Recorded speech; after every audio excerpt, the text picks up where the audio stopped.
पाखंड के इस वर्तमान युग के बारे में भविष्यवाणी की है। वैदिक कालक्रम के अनुसार 4 भिन्न प्रकार के युग होते हैं: सत्ययुग, त्रेता युग, द्वापर युग और कलयुग। और इन 4 युगों का अर्थ है लगभग 43 लाख साल। ये चारों युगों की अवधि है, जो कि एक बहुत बड़ी गणना है। और कहा गया है कि सत्ययुग में धार्मिक सिद्धांतों का कड़ाई से यानी पूरा 100% पालन किया जाता है। त्रेता युग में धार्मिक सिद्धांत 25% कम हो जाते हैं, यानी 25% अधर्म होता है और 75% धर्म। और फिर द्वापर युग में 50% धर्म और 50% अधर्म होता है, और यही धर्म कलयुग में बचता है केवल 25%, जो क्रमशः क्षीण होता जाता है और आखिर में धर्म शून्य हो जाता है, समाप्त हो जाता है।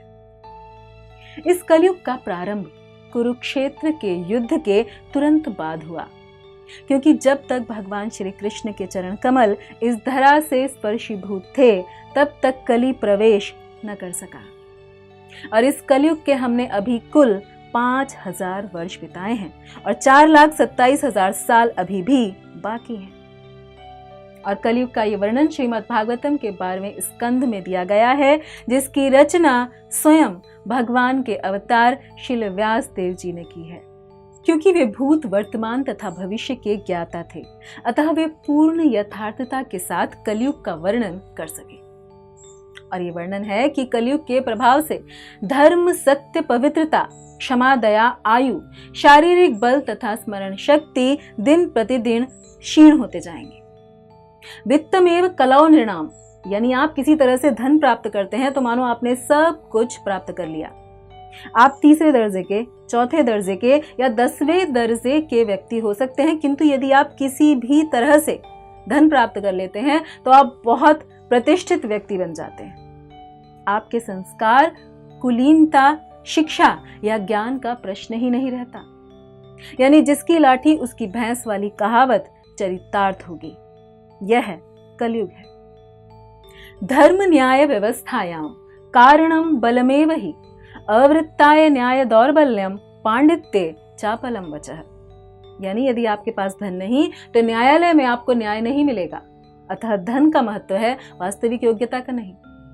और यदि कोई दक्षता से बोलता है तो लोग ये नहीं देखेंगे कि वह क्या बोल रहा है, चाहे कोई समझ न सके, फिर भी वह पंडित कहलाता है। यानी जो चिकनी चुपड़ी बातें बनाने में चतुर होगा वह विद्वान, पंडित माना जाएगा। यदि आप गरीब हैं तो आप बेईमान हैं। सत्यत्वे धाष्ट्यामेव ही, यानी जो व्यक्ति केवल शब्दों का माया जाल रचता है उसे सत्यवादी समझा जाएगा। दाक्ष्यम कुटुंबम भरणम, उस व्यक्ति को अत्यंत निपुण माना जाएगा जो अपने परिवार, पत्नी तथा बच्चों का पालन कर सकेगा। इसका अर्थ ये है कि ये एक बहुत मुश्किल काम बन जाएगा, जो अब भी मुश्किल बन चुका है। परिवार का पालन करना वर्तमान में भी एक बोझ बन गया है और इसीलिए कोई शादी नहीं करना चाहता। पुरुष तथा स्त्रियां केवल ऊपरी आकर्षण के कारण एक साथ रहेंगे और व्यापार की सफलता कपट, छल पर निर्भर करेगी। पुरुषत्व तथा स्त्रीत्व का निर्णय कामशास्त्र में उनकी निपुणता के अनुसार किया जाएगा और केवल जनेऊ पहन लेने भर से किसी को ब्राह्मण मान लिया जाएगा। कलयुग में लोगों की बुद्धि नास्तिकता से पीड़ित होगी और नास्तिकता के कारण लोग भगवान के अस्तित्व को स्वीकार ही नहीं करेंगे। जहां जलाशय होगा उसे तीर्थ स्थान मान लिया जाएगा और बालों की सजावट को, केश सज्जा को मनुष्य की सुंदरता का आधार माना जाएगा।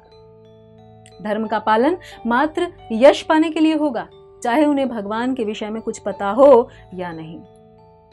तथा ज्यों-ज्यों इस युग में कठिनाइयां, संघर्ष बढ़ते जाएंगे, बहुत अधिक अकाल, अनावृष्टि और कर यानी टैक्स से सताए हुए लोग परेशान होकर जंगलों में जाकर पत्तियां, जड़ें, मांस, फल फूल और बीज खाने को विवश होंगे। श्रीमद् भागवतम में भविष्य का प्रामाणिक वर्णन हुआ है। जिस तरह वृक्ष से विलग हुई पत्ती सूख जाती है और विनष्ट हो जाती है, ठीक उसी तरह जब मानव समाज का संबंध भगवान से, परमेश्वर से टूट जाता है तो हिंसा तथा अव्यवस्था के कारण वह मुरझाकर बिखर जाता है।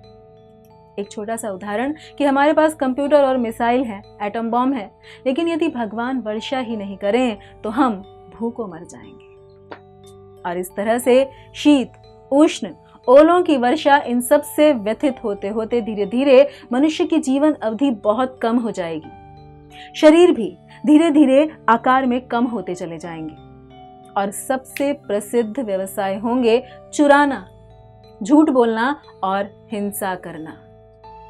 सब व्यक्ति शूद्र हो जाएंगे व गाय का आकार बकरी के जैसा हो जाएगा। जॉइंट फैमिलीज यानी संयुक्त परिवार होंगे ही नहीं, और ये तो हम आज भी देख रहे हैं कि आजकल लोग एक साथ नहीं रह पाते। अधिकांश वृक्ष भी छोटे छोटे हो जाएंगे व आसमान में बादलों से वर्षा कम व बिजली अधिक चमकेगी। ये हैं कलयुग के क्लेश, कलयुग के लक्षण। और तब कलयुग के अंत में जब वह अपनी चरम अवस्था पर पहुंचेगा, भगवान आएंगे कल की रूप में। वे धर्म का संरक्षण करेंगे और उन सभी चोर व तथा कथित राजाओं का वध करेंगे जो लोगों को प्रताड़ित कर रहे होंगे।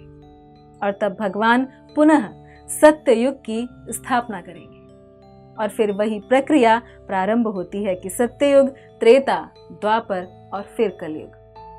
परंतु कलयुग में रहते हुए भी हम हर क्लेश से मुक्त रह सकते हैं, केवल हरिनाम का कीर्तन करने से। ऐसा करने से व्यक्ति हर पाप से उसी तरह मुक्त हो जाता है जिस प्रकार अग्नि में तपने पर सोना कुंदन बनकर चमक जाता है। अतः आइए इस मानव जीवन का पूरा लाभ उठाएं और अपने हृदय में भगवान को स्थापित कर सदा सर्वदा के लिए इस काल के गाल से मुक्त हो जाएं। धन्यवाद। हरे कृष्ण। ऐसे ही और भक्तिमय कार्यक्रमों के लिए देखिए